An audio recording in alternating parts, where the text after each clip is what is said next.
Exam देने जाता है और पेपर अगर लीक हो जाता है तो सबको दुख होता है। राजस्थान में युवाओं के भविष्य से खिलवाड़ हो रहा है। पेपर लीक उद्योग चल रहा है, पेपर लीक उद्योग हो रहा है देश के अंदर। इसलिए हम कह लोकतंत्र खतरे में, संविधान धज्जियां उड़ रही है।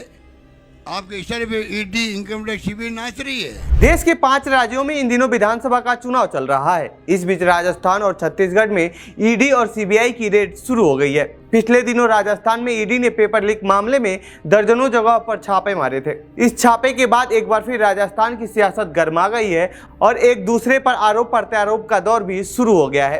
कांग्रेस का कहना है कि राजनीतिक एजेंडे के तहत छापा मारा गया था, जबकि बीजेपी का कहना है कि ये छापे पेपर लीक मामले में हुए हैं। ऐसे में आम जनता को ये समझना मुश्किल है कि इसमें सच क्या है, कांग्रेस या बीजेपी या फिर ईडी। तो आइए इस रिपोर्ट में जानते हैं आखिर ये पूरा माजरा है क्या और चुनाव के समय ईडी रेड क्यों मार रही है।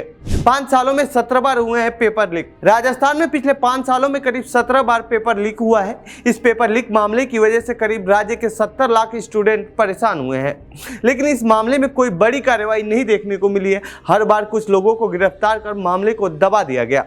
इस मामले को बीजेपी से ज्यादा कांग्रेस नेता सचिन पायलट ने उठाया था। पायलट पेपर लीक को लेकर अपने ही सरकार के खिलाफ बगावती रुख अपना लिए थे। पेपर लीक मामले में कार्रवाई को लेकर सचिन ने पदयात्रा भी किया था, लेकिन इसे गहलोत और पायलट के बीच की रंजिश बताई गई। इससे ज्यादा फायदा नहीं हुआ।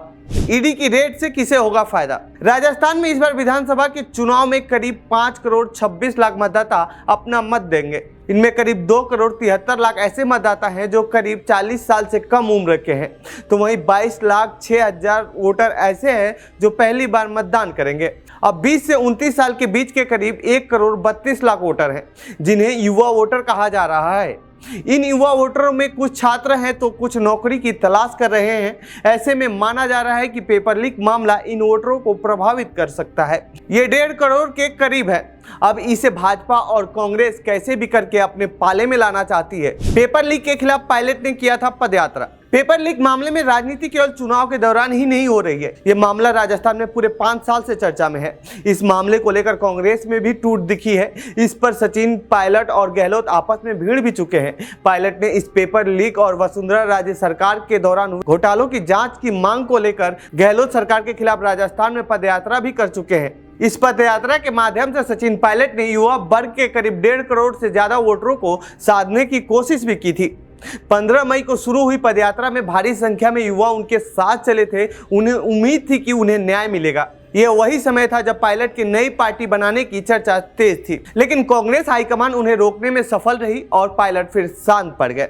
ऐसे में ना इन युवाओं को न्याय मिला और ना ही पायलट ने कांग्रेस छोड़ा। अब तो इस रेड के बाद कांग्रेस की तरफ से अशोक गहलोत सरकार का पक्ष रखने के लिए खुद सचिन पायलट सामने आए। ईडी रेड के बाद क्यों हो रहा है बवाल? पेपर लीक मामले में ईडी ने पहली बार रेड नहीं की है। इससे पहले भी ईडी ने जून में 27 ठिकानों पर रेड मारे थे। इस मामले में ईडी कई लोगों को गिरफ्तार भी किया है, लेकिन चुनाव के दौरान इस रेड के बाद सियासत गर्मा गई है, क्योंकि कांग्रेस को डर है कि ये मुद्दा चुनावी मुद्दा न बन जाए। यही वजह है कि ईडी पर कांग्रेस आरोप लगा रही है ये मोदी सरकार के कहने पर रेड हो रहा है। इसका मकसद जांच करना नहीं बल्कि बीजेपी को फायदा पहुंचाना है। राजस्थान, मध्य प्रदेश, छत्तीसगढ़ और मिजोरम में करीब 190 नेताओं पर स्कैम का आरोप है और ये घोटाले 2.5 लाख करोड़ से ज्यादा के हैं। ये नेता सीएम और सत्ताधारी पार्टी के बेहद करीबी माने जाते हैं। राजस्थान में वसुंधरा राजे के शासन के दौरान करीब 56 नेताओं पर स्कैम के आरोप लगे थे, तो वहीं अशोक गहलोत शासन के दौरान करीब 48 नेताओं पर घोटाले के आरोप लगे हैं, लेकिन इन नेताओं पर अभी तक कोई जांच नहीं हुई है। इससे कम मध्य प्रदेश में भी नहीं है, लेकिन वहां कोई कार्रवाई नहीं हो रही है। ईडी वहां छापे नहीं मार रही है। ऐसे में सवाल खड़ा होता है, ईडी के छापे से बदल सकता है चुनावी रणनीति। ईडी के छापे से यदि पेपर लीक का मामला तूल पकड़ता है और ये जमीनी वोटरों तक पहुंचता है तो इसका फायदा बीजेपी को मिल सकता है। यदि कांग्रेस इस मामले में सचिन पायलट को आगे करती है तो उसे इसका फायदा जरूर होगा, लेकिन गहलोत को नुकसान झेलना पड़ेगा, क्योंकि पायलट आने वाले समय में गहलोत के खिलाफ खेल कर सकते हैं और यदि कांग्रेस चुनाव जीतती है तो राजस्थान का सीएम भी बन सकते हैं। इससे सबसे ज्यादा नुकसान अशोक गहलोत को होने वाला है और शायद बीजेपी भी यही चाहती है। तो ये था राजस्थान के पेपर लीक मामले में ईडी की रेड से जुड़ी हमारी रिपोर्ट। आपको कैसी लगी ये रिपोर्ट कमेंट बॉक्स में बताएं। साथ ही इस पूरे मामले पर आप क्या कहना चाहते हैं कमेंट बॉक्स में लिखें। बाकी देश दुनिया की खबरों के लिए बने रहिए जनसत्ता के साथ। धन्यवाद।